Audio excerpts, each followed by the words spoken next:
तो पिछले एक हफ्ते में स्टॉक मार्केट ने एक जबरदस्त रिटर्न्स जनरेट करके दिया। अब ऐसे में अभी भी काफी सारे ऐसे स्टॉक्स हैं जहां पर अच्छी अपॉर्चुनिटीज मिल रही है।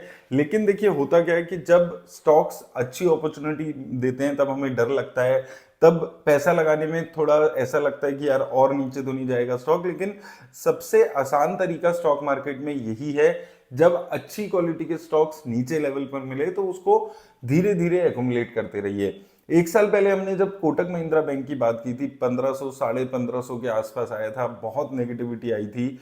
उस टाइम पे किसी ने इन्वेस्ट नहीं किया, तब ऐसा लग रहा था कि ये स्टॉक तो खत्म होने वाला है। आज जिन इन्वेस्टर्स ने उस टाइम पे इन्वेस्ट किया था वहां से 20-25% की रिटर्न्स इजीली बन चुकी है। तो स्टॉक मार्केट में अगर आपको रिटर्न्स कमानी है तो इजी है, लेकिन आपको समझना होगा कब स्टॉक में प्राइस पे किस पे इन्वेस्ट करना है। आज ऐसे ही कुछ स्टॉक्स पे बात करेंगे जो एक अच्छे लेवल्स पे मिल रहे हैं।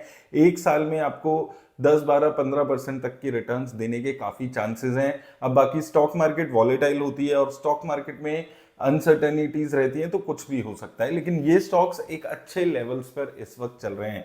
तो इन स्टॉक्स को जरूर स्टडी करिए, लेकिन याद रखिए किसी भी तरह की इन्वेस्टमेंट की राय नहीं है। तो सबसे पहले कुछ एफएमसीजी सेक्टर के स्टॉक्स, जहां पर लगभग सारे एफएमसीजी सेक्टर की कंपनीज अभी बॉटम पे आ चुकी हैं। उनमें से 2-3 कंपनीज हैं जो कि अच्छी कंपनीज हैं, लॉन्ग टर्म में अच्छे रिटर्न्स दिए हैं, लेकिन साथ में प्राइस इस वक्त अच्छे मिल रहे हैं। ऐसा नहीं है कि ये कंपनीज आपको मल्टीबैगर रिटर्न्स दे देगी, आने वाले टाइम में 50-60% की रिटर्न दे देगी, लेकिन अगर आप 10-12% की रिटर्न्स की एक्सपेक्टेशन से उतर रहे हैं इस मार्केट कंडीशन में, जहां पर एक साल में स्मॉल कैप कंपनीज ने ही 8-10% की रिटर्न्स दी है, तो ऐसे स्टॉक्स एक अच्छी अपॉर्चुनिटी प्रेजेंट कर रहे हैं। जैसे सबसे पहले डाबर इंडिया, अगर आप देखेंगे 500 रुपए के आसपास ये शेयर चल रहा है। प्राइस टू अर्निंग काफी नीचे आ चुकी है, 52 वीक लो के आसपास चल रहा है। और अगर आप 3 साल का इसका चार्ट देखेंगे तो आप देख सकते हैं आराम से कि ये बॉटम इसका काफी अच्छा यहाँ पर सपोर्ट रहता है। 500 से लेकर 480 के लेवल्स हैं, जहां पर ये पिछले 3 साल से उन्हीं जो एक लेवल्स हैं उस पे चल रहा है। यहाँ पर आप देखेंगे 2022 में 450 के आसपास गया है, देन उसके बाद 23 में 500 के आसपास, देन अभी 24 में, अप्रैल 24 में 500 के आसपास फिर ऊपर गया था। अब फिर से 500 480 इन रेंज में ये स्टॉक मिलते हुए नजर आ रहा है। तो ओवरऑल कंपनी अच्छी है, लेकिन बहुत ज्यादा ग्रोथ नहीं है क्योंकि अब बहुत ज्यादा स्टैग्नेंट इसके रिजल्ट्स हो चुके हैं।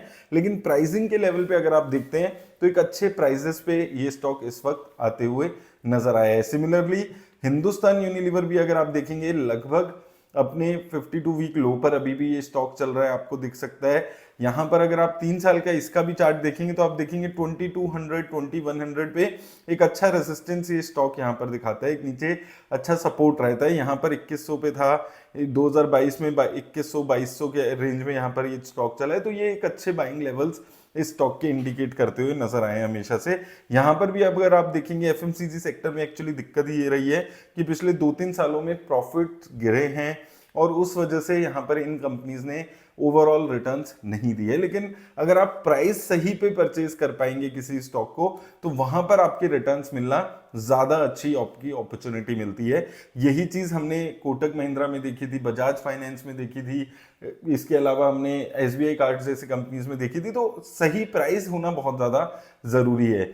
सिमिलरली नेस्ले इंडिया भी देखेंगे, यहां पर भी एक अच्छी खासी गिरावट आई हुई है। यहां पर 2100 के लेवल्स काफी इंपॉर्टेंट है। यहां पर आप देखेंगे 2100 से ऊपर आया, फिर उसके बाद यहां पर भी 2100 से ऊपर आया था स्टॉक। यहां पर भी अगर आप देख रहे हैं 2100 की रेंज में एक काफी अच्छा सपोर्ट यहां पर इस स्टॉक में मिल रहा है। तो 2100 की रेंज काफी अच्छी सपोर्ट का काम कर रही है। तो लेट्स सी ये इन लेवल्स पे अगर आपको इस स्टॉक पे आता है तो एक अच्छी यहां पर भी अपॉर्चुनिटी। और 30% यहां पर शेयर अपने ऑल टाइम हाई से यहां पर नीचे आया हुआ है।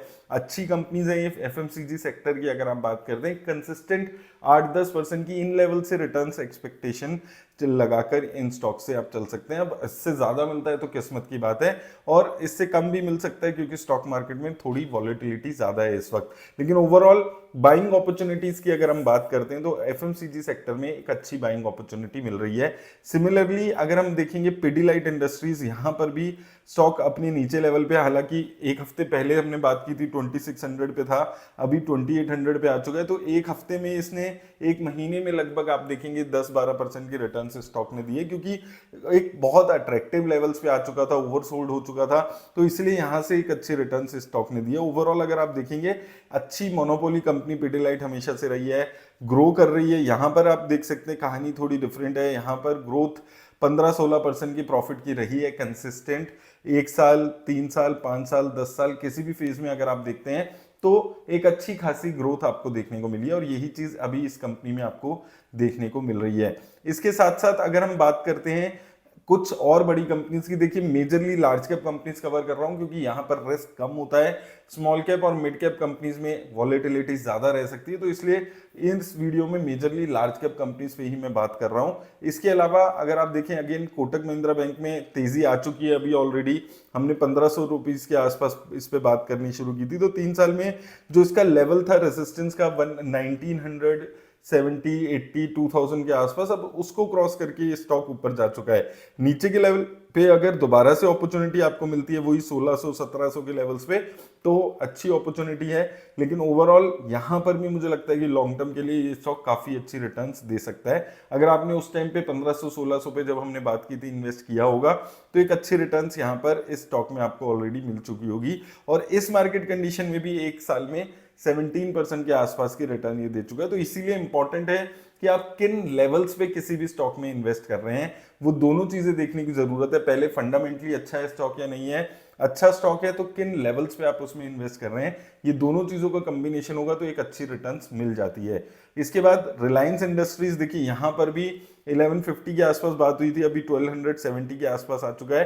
तो मुझे लगता है अगर एक और बार ऐसे गिरावट कुछ मार्केट में आती है, 1100-1200 की रेंज में फिर से आता है, तो एक अच्छी अपॉर्चुनिटी यहां पर भी है।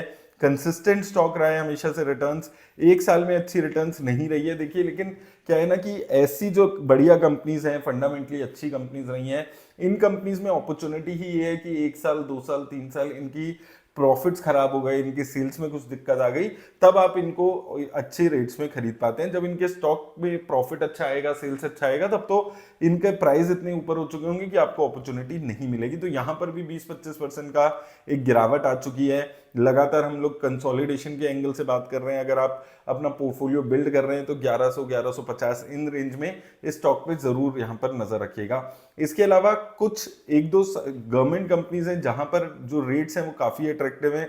सबसे पहले पंजाब नेशनल बैंक, यहां पर अगर आप देखेंगे तो 90 रुपीज के आसपास एक अच्छा रेजिस्टेंस है, 80-90 की रेंज में स्टॉक आके यहां से मूव दे रहा है। तो ये एक अच्छा स्टॉक यहां पर रहा है जिसकी ग्रोथ भी काफी अच्छी रही है प्रॉफिट्स की और सेल्स की। अगर आप देखेंगे 1 साल, 3 साल, 5 साल, 10 साल, हर रेंज में एक अच्छी रिटर्न इस स्टॉक ने जनरेट करके दी है।